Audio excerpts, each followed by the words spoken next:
Hi, Mystery Recapped here. Today, I am going to explain a sci-fi comedy film called Geohazard. Spoilers ahead, watch out, and take care. The opening scene of the movie shows us an advertisement for the Beautiful Girl pill. The advertisement claims that the pill is one-of-a-kind medicine that will reorganize women's brain nerves and genes, turning them into the most beautiful versions of themselves. For the first year, the Beautiful Girl pill is sold out everywhere because of its popularity and effectiveness. Any girl who takes it instantly experiences a change in their body and face structure. Suffice it to say that the pill is very successful, if not revolutionary. However, in less than 2 years of use, women begin to feel the side effects of the drug. Some get severe allergic reactions, while others go brain dead within seconds. On inspection, it is found that the pill has directly affected most of the women's brains, making their frontal lobe smaller in size. Because of this, they show confusion and difficulty in doing the easiest tasks. In addition, they turn emotionally insatiable, and their sense of pain and pleasure vanishes. The effects of the drug on the human brain and their genes are far worse than what the scientists had expected while creating the pill. Soon, experts find out that the pill has given rise to a virus called the Beautiful Girl virus that is extremely contagious. The virus is airborne, but can only transfer through an infected person's kiss. Any woman infected by it turns into a zombie-like creature with an instinct to kiss every man in their way. But the worst part is that every man who gets kissed gets infected and entirely transforms into a woman. The protagonist of the movie is a young man named Cutest. As the virus spreads rapidly throughout China, Cutest and his friend discuss what they should do next. They receive a text from Cutest's father and rush home to find a girl tied in the living room. The father says that the girl is Cutest's brother, who has converted into a woman because of the virus. Cutest doesn't believe it and tries to check the girl's body, but the father claims that he has already checked and confirmed that it is a girl. Creepy. The girl was trying to kiss the father, so he tied her to the chair. Cutest's friend says that if the infected kisses them on any part of their body, the virus will spread. Suddenly, the father feels a sharp pain in his chest. They find out that Cutest's brother has accidentally kissed the father on his arm. The father falls unconscious, but just when they think he is dead, he turns into a beautiful woman.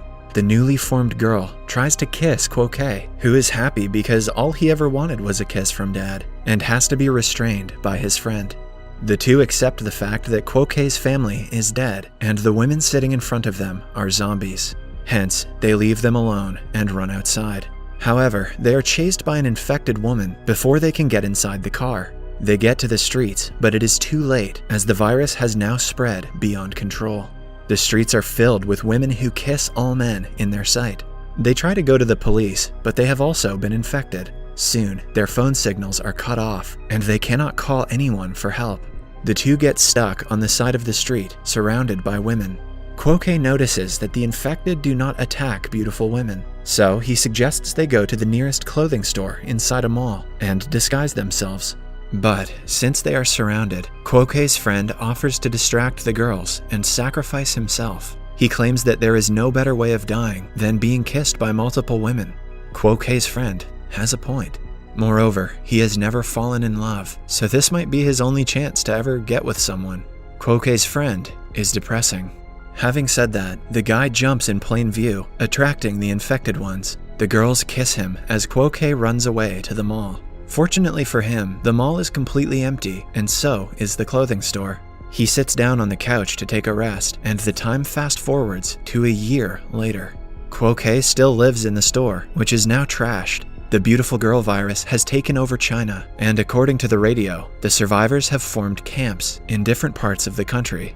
Cutest, however, lives alone in the store. He dresses up in women's clothing and wears a wig to go out and collect food supplies every once in a while. During one of such ventures, he enters a car to check for supplies, only to find a woman in the back seat. Trying to save his life, he quickly runs away, but an infected woman follows him to the store. While he checks the supplies, she attacks him from behind, but Cutest is saved by a stranger at the right time. The stranger has a girl with him, who surprisingly doesn't attack them. It turns out that she is infected by the virus, but her body hasn't mutated into a zombie, meaning that she is immune. The man introduces himself as Li Wei and the girl as Xiao Qi. Li Wei is a member of a survival camp and is on the search for survivors.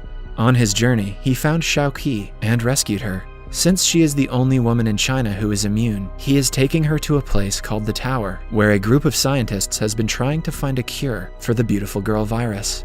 Xiao Qi is an asset to humanity who can stop the pandemic. Li Wei invites Kuo Ke to the survivors' camp because it is way safer than staying at the mall. The three then go to the parking lot where Kuo Ke had parked his car a year ago. He tries to restart it as Li Wei guards them against the infected. Soon, the car starts, and they make their way to the survivors' camp. Unknown to them, a man dressed as a woman follows them on a bike. He is a spy from the rival camp that robs and steals the supplies from the other camps. When they get to the base, Li Wei makes Xiao Qi wear a device in her mouth so the men would feel safe around her. Even though she is immune, she still has the virus in her body, meaning that her kiss is deadly. When Kuo Ke is alone with Li Wei, he modifies the mouth device so she could open it by herself. Then, the duo meets the Investigation Corps, a group formed by the most courageous men who go into the city to collect supplies. Their leader is Li Wei, who is now dressed as a woman. They plan to take Xiao Qi to the tower and ask Kuo Ke to stay safely at the camp. Xiao Qi, along with the Investigation Corps, leave for a convenience store nearby to collect supplies for their journey. Back at the camp, Kuo Ke finds the rival spy giving information about Xiao Qi to his camp. He senses that Xiao Qi and the others are in danger and goes to save them. Meanwhile, the Investigation Corps and Xiao Qi are attacked by the rival camp. They hold Xiao Qi hostage, but the sniper from the Investigation Corps fires at them, starting a shootout. Kuo Ke arrives at the right moment and brings Xiao Qi to a safer place. The shootout gets intense, and most of the members of the Investigation Corps are killed. The only survivors left are Kuo Ke, Li Wei, and Xiao Qi. But before they can flee from the site, the rival group catches them. The leader makes Xiao Qi wear the mouth device to be safe and plans to use her for his benefit. But his plans are ruined when she takes off the device easily, thanks to the modification Kuo Ke made earlier. She then kisses the leader. As he falls to the ground and starts transforming into a woman, his teammates run away, fearing the same fate. The surviving three go to their vehicle, which is now surrounded by infected women.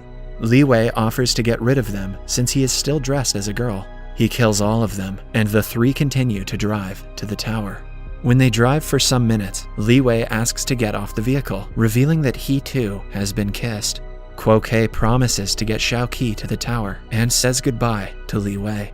At night, the duo stops to rest in a secluded area. They sit in front of the fire and drink. Xiao Qi talks about her fiancé, who was killed a year ago when the virus first started to spread. It turns out that she kissed him, not knowing that she was infected.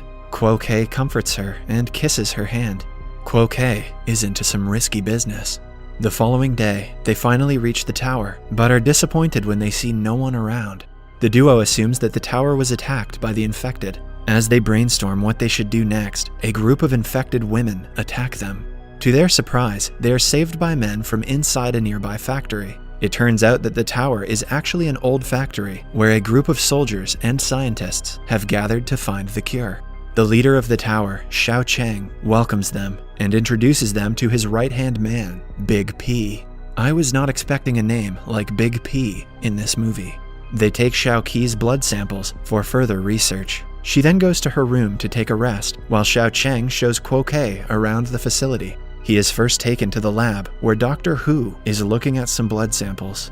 Hu is an alcoholic who has a habit of forgetting things, but he is the best of the researchers they have. Then, Kuo Ke is taken to the part of the lab where the infected girls are being kept so the doctors can study them. But the most surprising part about the facility is the room where infants are kept.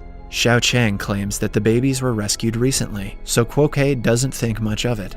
At night, everyone gathers for dinner. Dr. Hu gets hammered and reveals that to create an antidote, a chemical must be extracted from Xiao Qi's brain, and upon extraction, she will die instantly.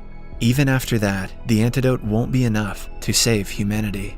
Kuo Ke looks at Xiao Cheng in confusion and senses that he knows everything.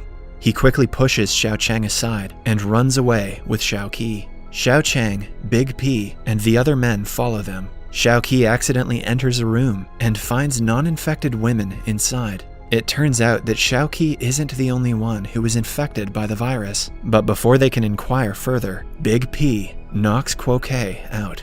When he regains consciousness, he is told that the women who are immune to the virus are called the wisdom species. They have a rare chemical in their brains that will help them make the antidote. Xiao Chang plans to use them to study the virus and create a vaccine to end the pandemic. Although his motive is good, he plans to kill the women for something that isn't even guaranteed.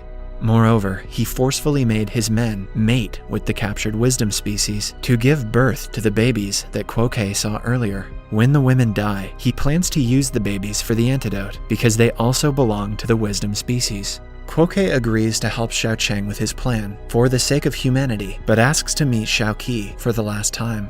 He meets her and tells her about his decision to help Xiao Chang. Xiao Qi looks at him in disappointment, but before leaving, Cutest tells Xiao Chang to make the woman wear his mouth device when they are brought outside for surgery. Xiao Qi gets the hint and explains to all the girls how they can take off the mouth device on their own. The next day, the girls are made to wear pretty dresses and are brought to the operation room. They are also made to wear mouth devices that Cutest has secretly modified. As the operation starts, they take the devices off and kiss all the doctors, infecting them. Meanwhile, Cutest goes to the area where the infected women are kept and frees them so they can attack Xiao Chang's men. Their plan works, and the girls are finally free. They get their kids and run away from the factory, while Cutest stays to announce the tower's truth to survivors around China through radio. He is soon attacked by Xiao Chang, and the two get into a fight. Xiao Chang is about to kill him, but Xiao Qi arrives at the right time and saves Cutest. However, during the struggle, Xiao Qi is stabbed. At last, Xiao Qi and Cutest announce the tower's truth to the survivors through the radio. They know that there is no chance for Xiao Qi to survive the injury, but Cutest refuses to let her die alone. At last, they join two wires, creating an explosion to blow up the facility and sacrificing themselves in the process. Outside, the surviving wisdom species watch the place burn with their babies. The movie ends as they walk away, determined to end the pandemic with their acquired knowledge. Subscribe for more videos like this, turn on notifications, and leave a like to help the channel out. Thank you for watching.